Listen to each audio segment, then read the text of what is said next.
अस्सलाम वालेकुम दोस्तों, तव्हांजो नओं कंदासीं अॼु हिकु नई अपडेट ख़ासि करे तकरार ड्रामे जे हवाले सां। ऐं तव्हांखे इहो ॿुधाईंदासीं दोस्तों, हिकु वॾी में वॾी अपडेट असां दी आहे इन नंढड़े वीडियो में।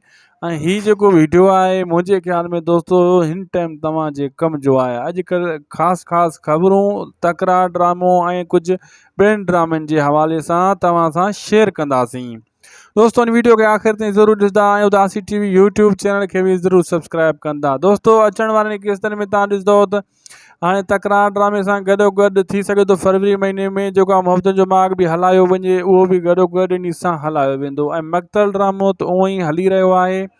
ऐं मक़तल ड्रामे सां गॾु ही 3 ड्रामा सिंध टीवी ते थी सघनि था। ऐं जेको KTN जेको चैनल आहे उन जी ख़ासि ख़बर तव्हांखे ॾींदा हलूं।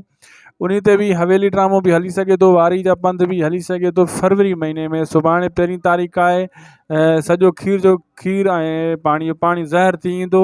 ऐं जेको आहे मेहरान टीवी ऐं या आवाज़ चैनल ते भी हिकु नओं बहितरीनु ड्रामो अचण वारो आहे।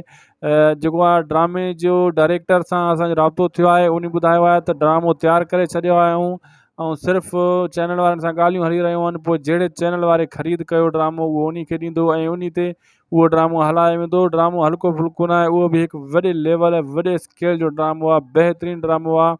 ऐं तव्हांजे हिसाब सां दोस्तों जेको ही तकरार ड्रामो हली रहियो आहे लॻभॻि इन जे बराबरि जो ड्रामो आहे। उनजो नालो फ़िलहालु असां नथा ॿुधाए सघूं, कुझु ॾींहंनि में ॿुधाईंदासीं। छाजे करे मना थियल आहे त पहिरियों नालो कंहिं ड्रामे जो इशू न आहे थींदो, बाद में नालो ॿुधाईंदा आहिनि डायरेक्टर।